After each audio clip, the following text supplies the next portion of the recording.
Hello student, कैसे हैं आप सभी। स्वागत है आपका मैथ रिसर्च सेंटर में। और आज आपके कक्षा 12 की जो फ्रेशर है बैच, उसका लेक्चर फर्स्ट लेकर हम आए हैं। और इसमें बायो का ये समझ लीजिए कि यहाँ से आपका जीव विज्ञान जो है कक्षा 12 का वो स्टार्ट हो रहा है। ये लेक्चर फर्स्ट है, मतलब ये कि आपको अब शुरू से हम पढ़ाएंगे कक्षा 12 के जीव विज्ञान को। और एक एक लेक्चर करके मैं आपको इस वीडियो के माध्यम से आपके पास जो है पहुंचाऊंगा। तो आज लेक्चर फर्स्ट है, इसका मतलब ये हुआ कि आज आपका जीव विज्ञान स्टार्ट है। तो चलते हैं, पहला हम लोग समझते हैं क्या क्या है। चलिए, तो पहले तो आप अपने फर्स्ट चैप्टर का नाम समझ लीजिए। फर्स्ट चैप्टर का जो नाम है मेरे प्यारे साथी, वो क्या है? जीवों में जनन। ये क्या है? जीवों में जनन है। तो ये आपका पहला चैप्टर होता है रिप्रोडक्शन इन ऑर्गेनिज्म। ऑर्गेनिज्म का मतलब ये होता है कि जीव, और रिप्रोडक्शन का मतलब क्या होता है? जनन होता है। तो ये आपका पहला चैप्टर है जीवों में जनन। इसके बारे में थोड़ा सा चर्चा कर लेते हैं कि इसमें है क्या। तो जीवों में जनन का मतलब आप देखे होंगे कि जो जितने भी जीवधारी होते हैं उनके समान, उनके ही समान जाति के और भी जीवधारी होते हैं। तो ये जीवधारी आए कहाँ से, इनकी उत्पत्ति कहाँ से हुई है? तो ये कहीं ना कहीं इनमें जो है कुछ जनन का प्रोसेस हुआ है। कौन सा प्रोसेस है? जनन का प्रोसेस। जनन का मतलब हम देखते हैं कहीं पर एक पेड़ है और उस पेड़ के इर्द गिर्द देखते हैं नीचे वैसी ही जाति के, उसी जाति का और पौधा निकलना स्टार्ट हो जाता है, शुरू हो जाता है। अर्थात ये इनसे निकल रहा है। तो ये कहीं ना कहीं ये क्या है? जनन है। इसी को क्या बोलते हैं? जनन बोलते हैं। हालांकि जनन के बारे में आगे हम आपको बताएंगे, लेकिन बस आपको समझाने के लिए मैं बता दूं कि जनन का मतलब क्या है। जीवों में जनन का मतलब क्या है कि इससे जाति में वृद्धि होती है। जाति में क्या होती है? वृद्धि होती है, वृद्धि। तो एक समान जाति के बहुत सारे जीवों का आना, ये पॉसिबल किसके वजह से? जनन के वजह से। तो ये आपका पहला चैप्टर होता है जीवों में जनन। और इसी चैप्टर पर मैं आज आपको कुछ न कुछ बताने आया हूँ। इस चैप्टर के बारे में समझाऊंगा, पूरे डिटेल में बताऊंगा। आराम से बस बने रहिएगा और इस वीडियो को देखने के बाद आपको कोई डाउट नहीं होगा। तो चलते हैं आगे। अगला टॉपिक क्या है? चलिए, आगे है जीवन चक्र, लाइफ साइकिल। जीवन चक्र क्या होता है? चक्र का मतलब ये वही चक्र है मेरे भाई, ये गोल घेरे वाला, ये यही चक्र। चक्र का मतलब एक जगह से जहां से निकले कुछ समय बाद वहीं पर चले आना, घूम फिर कर वहीं चले आना, उसे क्या बोलते हैं? चक्र बोलते हैं, साइकिल बोलते हैं। तो जीवन भी एक चक्र है। जीवन भी क्या है? एक चक्र है। मतलब ये कि जन्म से किसी भी जीवधारी जो होता है वो जन्म से लेकर कहाँ तक? मृत्यु तक। फिर मृत्यु के बाद फिर क्या करेगा? जन्म लेगा। मृत्यु के बाद फिर क्या लेगा? फिर जन्म लेगा। फिर मृत्यु मिलेगी, फिर जन्म लेगा। ये पूरा एक क्या चलता है? एक जीवन चक्र चलता है। जीवन चक्र में क्या होता है? देखिए, जीवन चक्र में पहला प्रोसेस क्या होता है? तो पहला प्रोसेस आप कहोगे सर हर जीव में क्या होता है? जनन होता है, सॉरी जन्म होता है। हर जीव में क्या होता है? जन्म होता है। फिर दूसरा, जीव क्या करता है? वृद्धि करता है। क्या करता है? वृद्धि करता है। फिर तीसरा, जीव में क्या होता है? परिपक्वता आती है, परिपक्वता आती है, जिसे मैच्योरिटी बोलते हैं। फिर चौथा, जीव क्या करता है? जनन करता है। क्या करता है? जनन करता है। फिर पांचवा, जीव में शक्ति की हानि होती है। जीव में शक्ति की हानि होती है। हानि का मतलब नुकसान, हानि होती है। और फिर छठा आपका आता है इसमें, जीव का वृद्धि रुक जाता है। जीव का क्या रुक जाता है? वृद्धि रुक जाता है, रुक जाता है। और लास्ट में उसी जीवधारी की क्या हो जाती है? मृत्यु हो जाती है। क्या होती है? मृत्यु हो जाती है। बस इससे ही क्या बोलते हैं? इसे ही बोलते हैं जीवन चक्र। जीवन चक्र मतलब पहले जीव क्या करेगा? जन्म लेगा। कोई भी जीव रहेगा पहले जन्म लेगा, चाहे पेड़ पौधे का हो, चाहे इंसान का हो, चाहे किसी भी जानवर का हो। पहले उसका काम क्या है? उसका काम है जन्म लेना। जब जन्म लेगा तभी से उसका जीवन चक्र स्टार्ट होता है। जन्म से पहले कोई जीवन चक्र नहीं है उसका। जन्म के पहले वो कोई अस्तित्व में है ही नहीं। तो जब जन्म लेता है तब उसका जीवन क्या होता है? स्टार्ट होता है। तो जन्म पहले लेगा, फिर क्या करता है, वृद्धि करता है, बड़ा होता है। देखते हैं छोटा सा बच्चा फिर उसके बाद बड़ा होना शुरू कर देता है, तो बड़ा होता है, फिर उसके अंदर क्या आती है, परिपक्वता आती है, मैच्योरिटी होती है। परिपक्वता का मतलब वो थोड़ा यंग होगा, नौजवान होगा। तो ये परिपक्वता के बाद फिर वो क्या करता है, जनन करता है, रिप्रोडक्शन। जनन के बाद फिर जीव के शरीर में धीरे धीरे क्या होती है, शक्ति में हानि होती है। सबसे अधिक अगर शक्ति होती है तो यंग एज में होती है, नौजवान अवस्था में। तो जो नौजवान अवस्था होती है उसमें जो शक्ति होती है, जो पावर होती है, वो बहुत ज्यादा होती है। और आप देख ही सकते हैं कि नौजवान लोग पावर में कैसे रहते हैं, ऐसे मोड़ लेंगे, थोड़ी सी बात होगी आ जाएंगे आमने सामने, कहेंगे दो दो हाथ कर ले भाई आकर के। तो ये दो दो हाथ का मतलब कब आता है, ये नौजवान जब होते हैं, यंग होते हैं, तब आता है। बुढ़ौती में कोई दो दो हाथ करने नहीं आता है। बुढ़ौती में बस कहेगा बाबू समझ जाओ, इसमें कुछ नहीं रखा गया है, ये सब क्या है, इसमें नुकसान है, इसमें हमारा क्या है, हानि है। तो जो वृद्धावस्था होती है ना, उसमें आदमी समझाता है, न कि झगड़ा करता है। झगड़ा कब करता है, यंग में। तो यंग में झगड़ा करता है, इसका मतलब यंग अवस्था में क्या होती है, शक्ति बहुत ज्यादा होती है। किसमें, जीवधारी में, चाहे पेड़ पौधे हो चाहे इंसान में हो। तो जब धीरे धीरे इनमें जीवों में शक्ति क्या होती है, हानि होती है, मतलब ये वृद्धावस्था में जाना स्टार्ट कर देते हैं। और उसके बाद क्या होता है कि इस जीव की वृद्धि क्या होती है, रुक जाती है। मतलब जो लंबाई है, मोटाई है, ये सब वृद्धि जो होता है वो क्या होता है, रुक जाता है। ये सब वृद्धि कब तक, नौजवानी तक, यंग एज तक। तो जब तक पेड़ पौधे या इंसान या जीवधारी जब तक यंग होते हैं, तब तक उनमें वृद्धि क्या होती है, बहुत तेजी से चलती है। और जैसे उसके बाद आएंगे तो उसके बाद जब एज होती है तो उनमें वृद्धि नहीं होती है, वृद्धि क्या होती है, रुक जाती है। मतलब नौजवानी तक, यंग एज तक बच्चा क्या करेगा, लंबा होगा। इसके बाद वो लंबा नहीं होने वाला। अगर वो मान लीजिए कि 6 फीट लंबा हो गया तो उसके बाद वो लंबा नहीं होगा। ऐसा नहीं कह सकते कि जो है 25 साल की उम्र में 6 फीट हुआ तो इस हिसाब से 70 साल में जो है वो 72 फीट हो जाएगा। तो वो 70 साल में 72 फीट होने वाला नहीं है। ऐसे हम मैथमेटिकल रेशियो लेकर नहीं चल सकते। बस वृद्धि जो भी होगा वो यंग एज तक होती है। उसके बाद वृद्धि क्या होती है, रुक जाती है। शरीर क्षीण होने लगता है, शरीर कमजोर होने लगता है।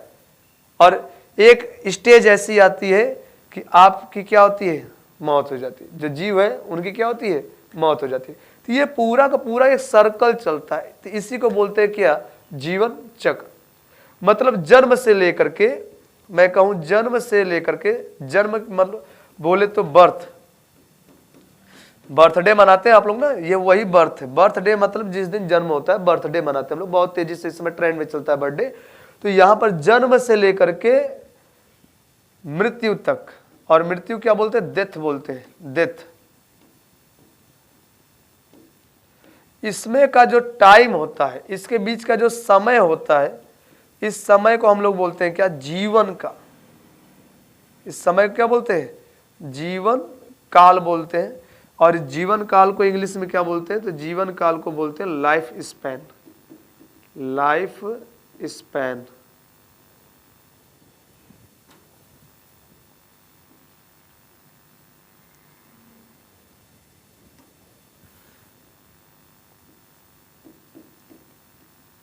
Life span. तो लाइफ स्पैन बोलते हैं इंग्लिश में, और हिंदी में क्या बोलते हैं, जीवन काल बोलते हैं। हिंदी में क्या बोलते हैं, जीवन काल बोलते हैं। चलिए,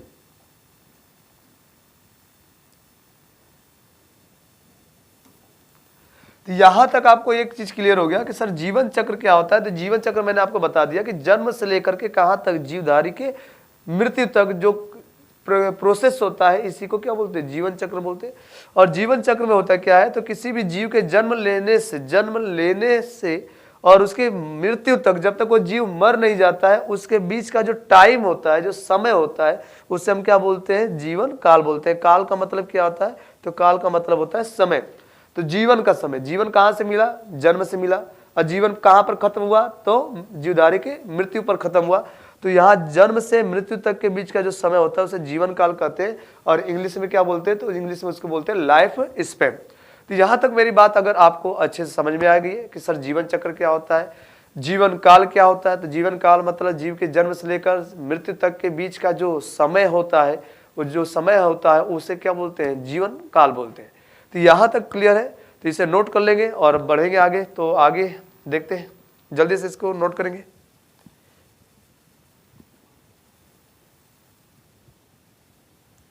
चलिए आगे देखते हैं।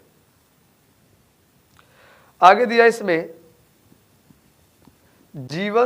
जनन परिचय। अब ये जनन परिचय क्या है इसको देख लेते हैं।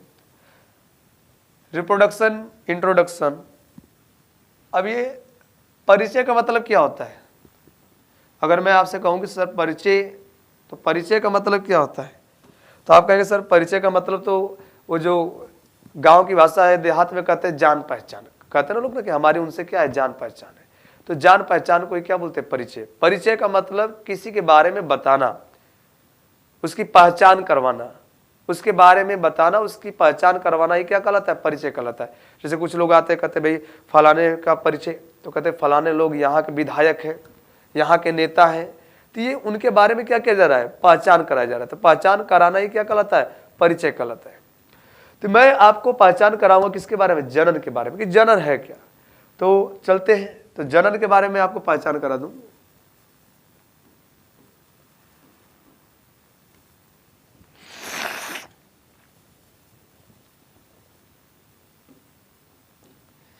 जनन को बोलते हैं रिप्रोडक्शन। रिप्रोडक्शन। चलिए इसे एक और नाम से जानते हैं, प्रजनन। अगर आपसे कहा जाए कि सर एक और नाम इसका है क्या, तो आप कहेंगे क्या? इसका एक और नाम होता है, क्या होता है? प्रजनन होता है। इसे प्रजनन के नाम से भी जानते हैं। तो प्रजनन कहे, जनन कहे, या इसमें क्या कहे? रिप्रोडक्शन। अब ये रिप्रोडक्शन होता क्या है, जनन होता क्या है? तो जनन का मतलब ये होता है कि संतान उत्पन्न करने की प्रक्रिया। संतान उत्पन्न करने की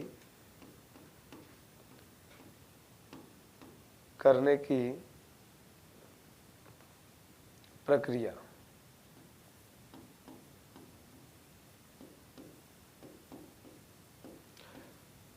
तो संतान उत्पन्न करने की प्रक्रिया या प्रोसेस को ही क्या बोलते हैं? जनन बोलते हैं।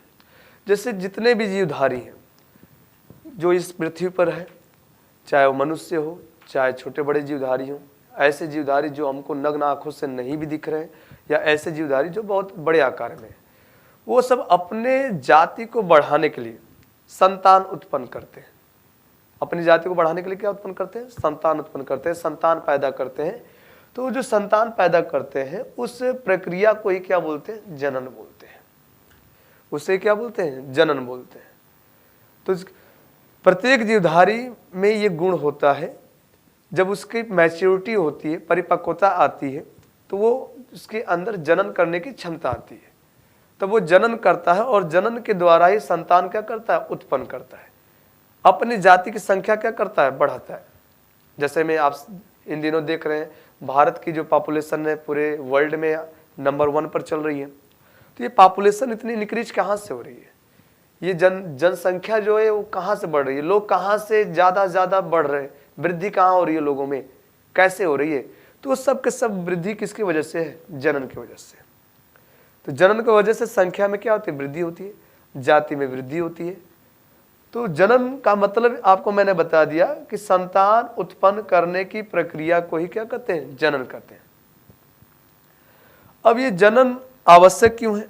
तो जनन आवश्यक इसलिए है कि अपनी जाति को, जो जीव होते हैं वो अपनी जाति को आगे बढ़ाने की कोशिश करते हैं, उनकी जाति आगे वृद्धि होनी चाहिए। तो आगे बढ़ाने के लिए, वृद्धि कराने के लिए उनको जनन करना क्या है? जरूरी है। क्योंकि विदाउट रिप्रोडक्शन के, बिना जनन के जाति आगे जो है ग्रोथ नहीं कर सकती, जाति में आगे वृद्धि होगा ही नहीं। तो जनन का मतलब क्या होता है? तो जनन का मतलब ये होता है कि जो जीवधारी के द्वारा संतान उत्पन्न करने की जो प्रक्रिया होती है, इसी को क्या बोलते हैं? जनन बोलते हैं। अब जनन कब होता है? तो यहां पर मैं आपको बता दूं कि जो जैसे कोई जीवधारी, जैसे मैंने पीछे आपको बताया कि जीवधारी पहले क्या लेता है? जन्म लेता है। क्या लेता है? जन्म लेता है। फिर दूसरा मैंने क्या, तो जीवधारी क्या करता है? शरीर में वृद्धि करता है। शरीर में क्या होता है? वृद्धि। शरीर में वृद्धि।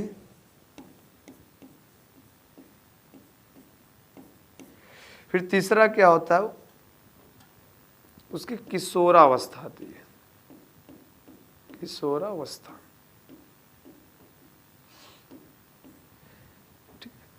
इसी अवस्था को प्रजनन काल भी कहते हैं, प्रजनन काल भी कहते हैं। इस अवस्था में प्रत्येक जीवधारी जो होता है ये उसका प्रजनन काल होता है। इस अवस्था में क्या करता है कि वो प्रजनन करता है, जनन करने योग्य होता है। तो पहले जीवधारी क्या लेता है, जन्म लेता है। जन्म लेने के बाद उसके अंदर थोड़ी सी क्या होती है, उसका शरीर वृद्धि करता है।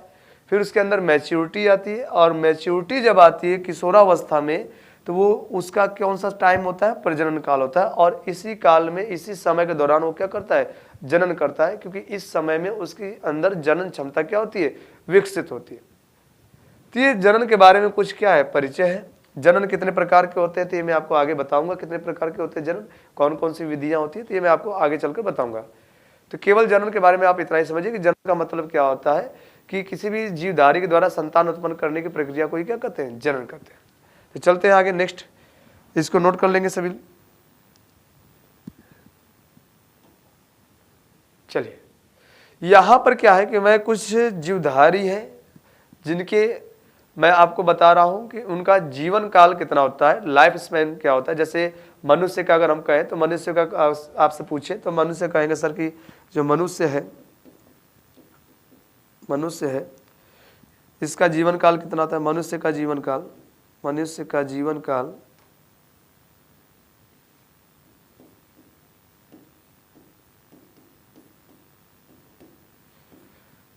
तो पहले हम मानते थे कितना वर्ष, 100 वर्ष। मनुष्य कितना साल जीता है, 100 साल जीता है, तो हम लोग 100 वर्ष मानते थे। लेकिन आजकल के जो है हिसाब से अगर देखा जाए तो आजकल के हिसाब से मनुष्य का एवरेज निकाला गया तो 70 साल है। कितना साल है, 70 साल, 70 वर्ष मनुष्य जीता है। अब ये खान पान के वजह से जो हम लोग रासायनिक चीज़ें बहुत ज़्यादा फूड वगैरह करते हैं तो उसमें बहुत से केमिकली चीज़ें हम लोग ज़्यादा यूज करते हैं, तो इस वजह से मनुष्य का जो है एवरेज जो है 70 वर्ष आया है। लेकिन अभी भी हम लोग मान कर चलते हैं कि जो मनुष्य कितना वर्ष जी सकता है, तो 100 वर्ष। तो ये 100 वर्ष उसका मनुष्य क्या होता है, जीवन काल होता है। तो वैसे ही कुछ जीव हैं, इनका मैं यहाँ पर आपको बता सकता हूँ कि किसका कौन कौन सा जीवन काल है और कितना जीवन काल है। तो देखिए, पहला इसमें हाथी है। हाथी का जो जीवन काल होता है वो 75 वर्ष माना है। कितना वर्ष माना गया, 75 वर्ष माना गया। ये एवरेज है, इसका ये मतलब नहीं कि केवल 75 वर्ष है। जैसे मैं कहूँ मनुष्य का 100 वर्ष एवरेज माना जाता है, कोई 100 वर्ष से ऊपर भी जो है जिंदगी जी लेता है, कोई 100 वर्ष से कम भी जीता है। तो ये एवरेज हम लोग 100 वर्ष मान लेते हैं। तो वैसे हाथी का जो एवरेज कितना है, 75 वर्ष है। कितना वर्ष है, 75। कुत्ता का अगर मांगा देखा जाए तो कुत्ते का 15 से 16 वर्ष जो है कुत्ता जिंदगी जीता है, इसका जो है 15 से 16 वर्ष है। तितली का देखा जाए तो इसका 1 से 2 सप्ताह, मतलब 7 से 14 दिन। सप्ताह में 7 दिन होते हैं, तो तितली का कितना होता है, 7 से 14 दिन जीवन काल होता है। वो 7 से 14 दिन तक जिंदगी जीती है, उसके बाद उसकी क्या होती है, डेथ हो जाती है। इसके बाद अगर मैं बात करूं कौवा का, तो कौवे का 15 से 16 वर्ष होता है। गाय का 26 से 27 वर्ष होता है। तोते का 140 वर्ष होता है। कितना होता है, 140 वर्ष। ये तो भाई कमाल की बात है। तोता इंसान से भी ज्यादा जिंदगी जीता है। तोते की जिंदगी कितनी है, 140 वर्ष। इंसान की कितनी है, 100 वर्ष। तो तोता 140 वर्ष जीता है। आगे हम बात करें मगरमच्छ की, क्रोकोडाइल की, तो मगरमच्छ का जो है 60 वर्ष, घोड़ा 50 वर्ष। अब आते हैं, ये तो कुछ जीव के हो गए, कुछ पेड़ पौधों में देख लेते हैं। तो यहाँ पर पहले देख लेते हैं ड्रोसोफिला, इसको फल मक्खी भी बोलते हैं, इसका 30 वर्ष होता है। कछुआ का ये 200 से 250 साल, 200 से 250 साल, 250 साल तक कछुए जिंदगी जीते। कछुए में कुछ ऐसी भी प्रजातियां पाई जाती है जो 300 से 400 साल तक जिंदगी जीती है, मतलब मनुष्य की 4 पीढ़ी के बराबर। अगर देखा जाए तो मनुष्य कितनी पीढ़ी, 4 पीढ़ी के बराबर कछुआ एक जिंदगी जीता है। धान का अगर देखा जाए तो धान क्या है, 3 से 4 माह। धान बोले तो इसको हम लोग चावल की फसल होती है, इसे धान बोला जाता है। ये 3 से 4 माह, मतलब 3 से 4 महीने तक होता है। इसको जब हम लोग फसल जो किसान होते हैं उगाते हैं, रोपते हैं, तो रोपने के बाद 3 से 4 महीने बाद ये काटने के लायक हो जाती है, मतलब इसकी कटाई हो जाती है। तो इसका 3 से 4 माह है। गेहूं की अगर हम बात करें तो गेहूं का जो है 4 से 4.5, मतलब वही करीब करीब 5 महीने तक। तो ये मैं मान लेता हूँ 4 से 5 माह होता है गेहूं का, 4 से 5 महीने। गुलाब का जो होता है वो 5 से 7 वर्ष होता है। केला का जो होता है वो 25 वर्ष होता है। केले का कितना होता है? 25 वर्ष होता है।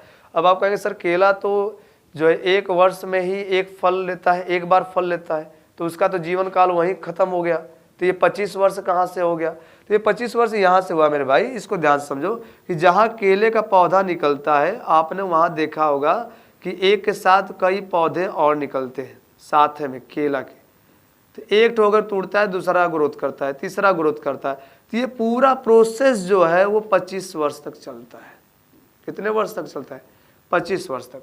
फिर 25 वर्ष के बाद पूरा ये निकाय जो होता है, पूरा इसका जो समूह होता है, वो पूरा समूह क्या होता है? खत्म हो जाता है। तो इसलिए केले का जो जीवन काल है वो 25 वर्ष है। बरगद का देखें, बनियान ट्री, तो बरगद जो है 200 वर्ष तक जिंदगी इसकी है। तो बरगद का पेड़ जो है 200 वर्ष तक जीवन जीता है। कितना जीवन है इसका? जीवन काल कितना है? 200 वर्ष। और लास्ट में हम आपको बता देते पीपल, तो इसका 2000 वर्ष है। तो पीपल का पेड़ कितना साल जीता है? 2000 साल। सोच सकते हैं एक पीपल का पेड़ 2000 साल तक जी सकता है। अगर मान लें कि अगर करीब 2000 वर्ष इसकी जिंदगी, 2000 में कोई पीपल का पेड़ लगा है तो 2000 साल और जिएगा। कितना जिएगा? 2000 साल, मतलब 4000 आ जाएगा। क्या आ जाएगा? 4000। तो सबसे ज़्यादा पीपल का पेड़ है, 2000 वर्ष तक जीवन जीता है। इसका जीवन काल 2000 वर्ष होता है। चलिए, तो यहाँ पर मैंने आपको कुछ जीवों के बारे में और उनके जीवन काल के बारे में मैंने बता दिया है। अब इसमें देखते हैं कि किसी न किसी, जितने भी जीवधारी है, सब का कोई जीवन काल है। कोई इमोर्टल नहीं है, मतलब कोई अमर नहीं है। अगर मैं अमर की बात करूं तो कुछ जीवाणुओं को जो है विज्ञान अमर मानता है। कुछ जो जीवाणु हैं,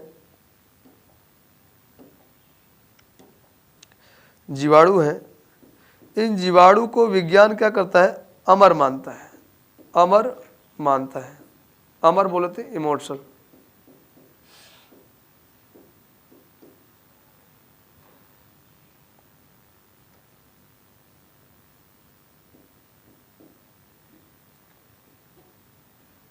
इनको अमर माना जाता है विज्ञान के हिसाब से, क्योंकि कुछ ऐसे जीवाणु होते हैं, मैं आपको अलैंगिक वाले में इसको मैं अच्छे से बता दूंगा, क्योंकि वो क्या करते हैं, उनकी मृत्यु नहीं होती है, उनका फ्यूजन हो जाता है, गुणन हो जाता है। वो 1 से 2, 2 से 4 ऐसे बट जाते हैं। उनकी मौत नहीं होती है, उनका मौत नहीं होता है, बस उनका अस्तित्व खत्म हो जाता है, जबकि उनकी मौत कभी नहीं होती है। वो गुणन होते जाते हैं, फ्यूजन होते जाते हैं। इस वजह से उनको साइंस की भाषा में उनको अमर माना जाता है कि ये अमर है, मतलब इनकी कोई मौत हुई नहीं है। तो कुछ ऐसे जीवाणु हैं जिनको अमर माना जाता है। बाकी जितने भी जीव हैं इनमें से कोई अमर नहीं है। सबका एक लाइफ स्पैन है, एक जीवन काल है। वो जिंदगी जीते हैं और यहाँ से फिर क्या होते हैं? निकल लेते हैं, ऊपर का टिकट ले लेते हैं और आराम से चले जाते हैं। चलिए, तो यहाँ तक ये बात आपको समझ में आई है। अब आगे चलते हैं। आगे मैं आपको बता दूं कि जनन का उद्देश्य क्या होता है। Objective of reproduction. तो जनन का उद्देश्य क्या है? आखिर जीव को जनन जरूरी क्यों है? आखिर जीव जनन क्यों करना चाहता है? क्या उद्देश्य है उसका? क्या पर्पज है? तो यहां पर पहला तो पर्पज ये है जाति की निरंतरता, कंटिन्यूटी ऑफ स्पेसीज। अगर जीव जनन नहीं करेगा तो उसकी जाति आगे डेवलप नहीं करेगी। निरंतरता का मतलब होता है आगे बढ़ना बिना अंतर का। भाई निरंतर का ही मतलब है, निरंतर का मतलब बिना अंतर के, बीच में गैपिंग नहीं होनी चाहिए, रुकावट नहीं होनी चाहिए। तो जीवों का जो संतान उत्पन्न करने का प्रोसेस होता है, उनका ये उद्देश्य है कि हमारे जो जाति के जीव हैं उनकी आगे क्या हो जाए, पीढ़ी दर पीढ़ी वो आगे चलते रहे। पीढ़ी दर पीढ़ी, जनरेशन बाय जनरेशन क्या करते रहे? आगे बढ़ते रहे। तो उसे इस उद्देश्य में यहाँ पर समझ लेते हैं कि यही क्या है? जाति की निरंतरता है और जनन का उद्देश्य। पहला उद्देश्य यही है। दूसरा उद्देश्य जाति वृद्धि, जिसे पॉपुलेशन ग्रोथ भी बोलते हैं। तो ये जाति वृद्धि मतलब जनन से क्या होता है कि जाति में वृद्धि होता है। वृद्धि का मतलब जो पॉपुलेशन है वो इंक्रीज होता है, जनसंख्या बढ़ती है। जैसे कोई एक है, एक से कितने होंगे, दो होंगे, दो से चार होंगे, चार से आगे चल करके 8 होंगे। तो ऐसे जाति क्या होती रहती है, बढ़ती रहती है, जनसंख्या बढ़ती रहती है, पीढ़ी दर पीढ़ी बढ़ती रहती है। तो इसलिए भी ये क्या है, जनन क्या है, जरूरी है। तीसरा है समष्टि का संगठन। अब इसमें क्या है, पॉपुलेशन का ऑर्गेनाइजेशन होता है, संगठन होता है। तो जनन से क्या होता है कि समूह बनता है, जातियों का क्या बनता है, समूह बनता है, उसमें अलग अलग प्रकार की जातियां भी आती हैं। तो इसको बोलते हैं क्या, समष्टि का संगठन। जैसे गांव में देखे होंगे तो गांव में हम लोग देखते हैं कि एक ही खानदान के बहुत सारे लोग अलग अलग घरों में रहते हैं। कुछ कुछ तो ऐसे भी गांव हैं जिनमें आप आंकड़ा निकालेंगे तो सब किसी न किसी एक से जो है जन्म लिए हैं। उनकी अगर पीछे शाखा देखेंगे, मान लें किसी गांव में 10 मकान है, 10 घर है, वो 10 घर का आप आंकड़ा निकालेंगे तो वो आगे चल करके एक ही में आकर मिलेंगे, एक ही समूह में, एक ही जगह से इनका स्रोत रहेगा। तो इस प्रकार से ये समष्टि का क्या होता है, गठन होता है। ये पूरा एक लोग से पूरा ये क्या बन गया है, गांव बन गया है। तो ये क्या है, समष्टि का संगठन है। इन्हीं को आपस में लोग कहते हैं कि वो हमारे क्या है, पटीदार हैं बोलते हैं, दयाद बोलते हैं, ठीक है। तो ये सब क्या है, एक ही जड़ है, एक ही जड़ से, जड़ की क्या है, शाखाएं बटी हुई हैं। तो जनन का उद्देश्य क्या होता है, समष्टि का संगठन भी होता है, पॉपुलेशन ऑर्गेनाइजेशन भी होता है। अगला बात कर लेते हैं, आगे हम बात कर लेते हैं तो विभिन्नताएं और असमानताएं। तो जनन से विभिन्नताएं और असमानताएं भी होती है, वेरिएशन भी आता है। जैसे क्या होता है कि जनन के द्वारा अलग अलग जातियों की संतान भी क्या होती है, उत्पन्न हो जाती है। उनमें कुछ असमानताएं आ जाते हैं, कुछ उसमें आनुवांशिक पदार्थ आ जाते हैं। कौन से पदार्थ, आनुवांशिक पदार्थ।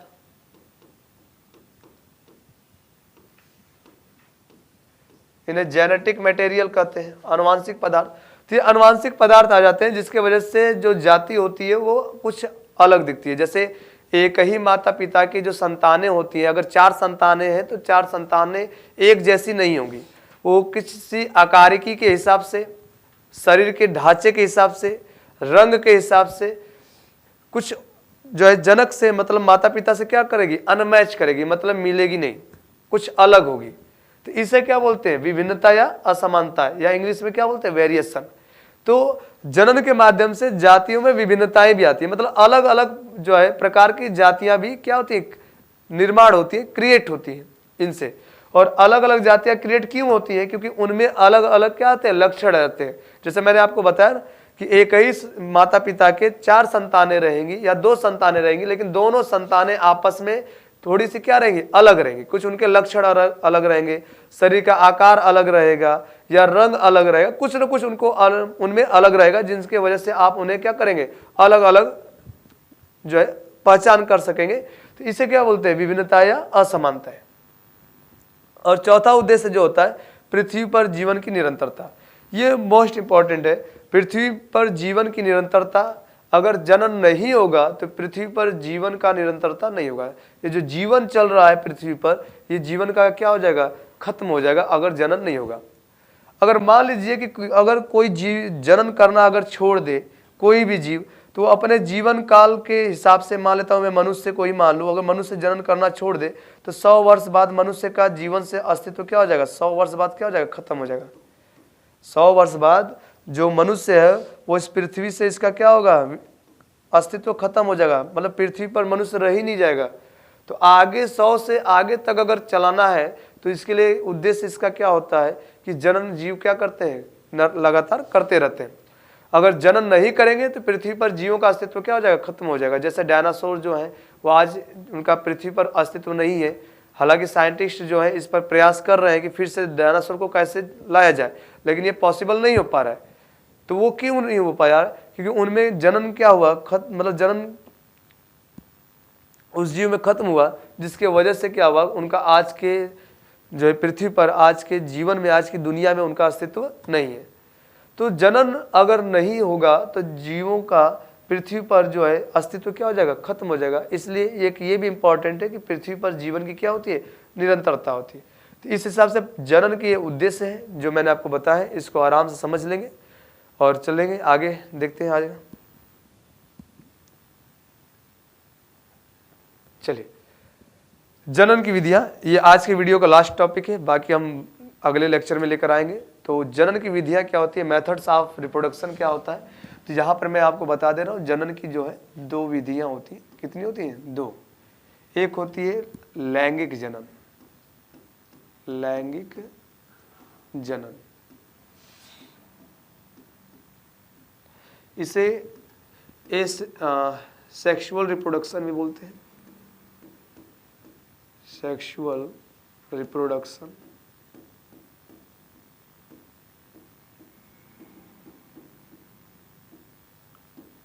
और दूसरा विधि जो होता है वो होता है अलैंगिक जनन।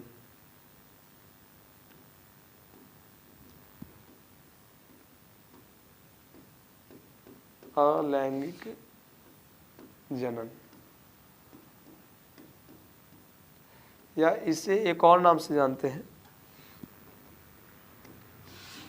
एकल जीव जनन, एकल जीव जनन। और इसे बोला जाता है एसेक्सुअल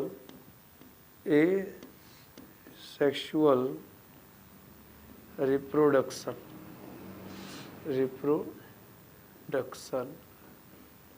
या तो इसी को बोलते हैं सिंगल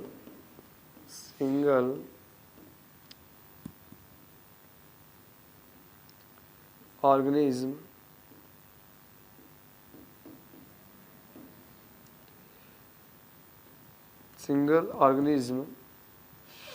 इंडिविजुअल रिप्रोडक्शन,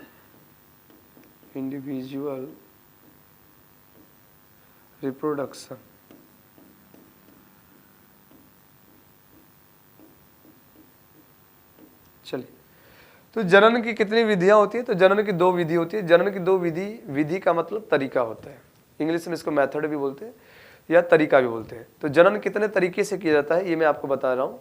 तो जनन की 2 तरीके होते हैं, एक होता है लैंगिक जिसे सेक्सुअल रिप्रोडक्शन बोलते हैं, और एक होता है अलैंगिक जिसे एसेक्सुअल रिप्रोडक्शन भी बोलते हैं या एकल जीव जनन भी बोलते हैं। क्या बोलते हैं? एकल जीव जनन भी बोलते हैं। अब इसके बारे में आगे आपको कंप्लीट वीडियो लेकर आऊंगा, लेकिन इसके बारे में कुछ बता दे रहा हूं आप लोग को। तो लैंगिक जनन क्या होता है कि लैंगिक जनन उस जनन को बोलते हैं जिसमें नर और मादा दोनों की क्या होती है? आवश्यकता होती है।